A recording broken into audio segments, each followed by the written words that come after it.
Hi all, welcome to the lecture Resilient Distributed Dataset RDD. What are the objectives of this lecture? In this lecture we will understand what is RDD, what are the different ways of creating RDDs, and what are RDD operations. So what is RDD? RDD stands for Resilient Distributed Dataset.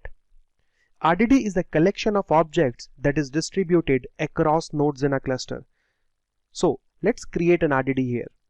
So we have RDD numbers which contain 10 elements. Spark will partition this RDD and will distribute the data across worker nodes.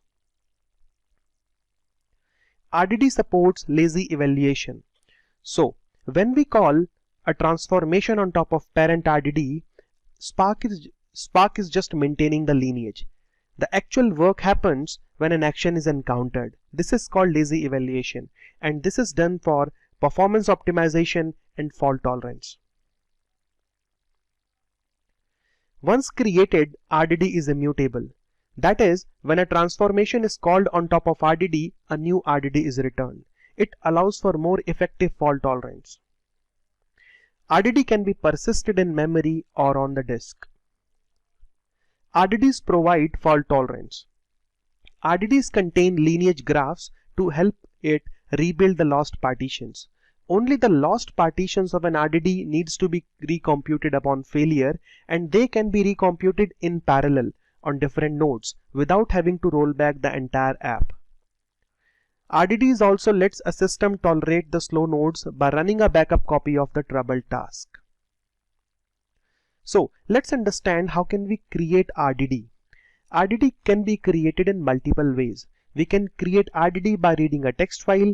We can create RDD by in-memory collection, or by calling a transformation on top of existing RDD, or by loading data from a database. So when we create RDD by reading a text file, the file, it can be a file or set of files which may be local or distributed. Spark Context provides a function text file which can be used to create RDD by reading a text file.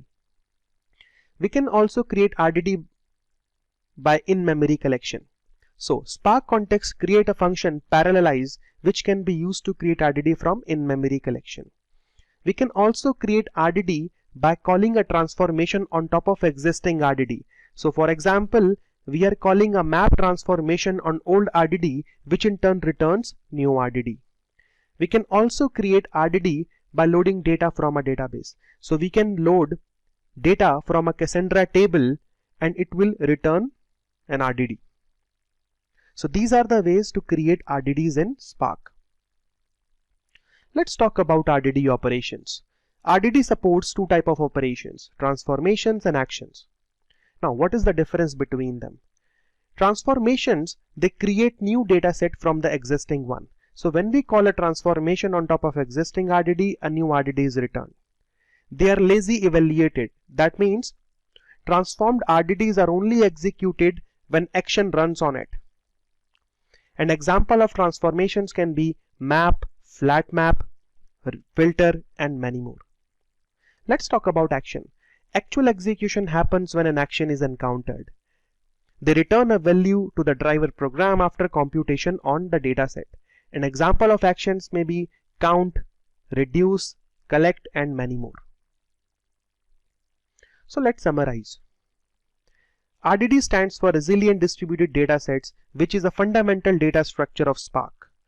RDD is a collection of objects that is distributed across the nodes in the cluster. RDD supports lazy evaluation. RDDs provide fault tolerance. Lost partitions can be recomputed using lineage graphs.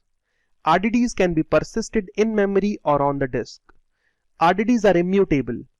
RDD can be created by reading a text file from a collection, by calling a transformation on existing RDD, or by loading data from a database. Thank you.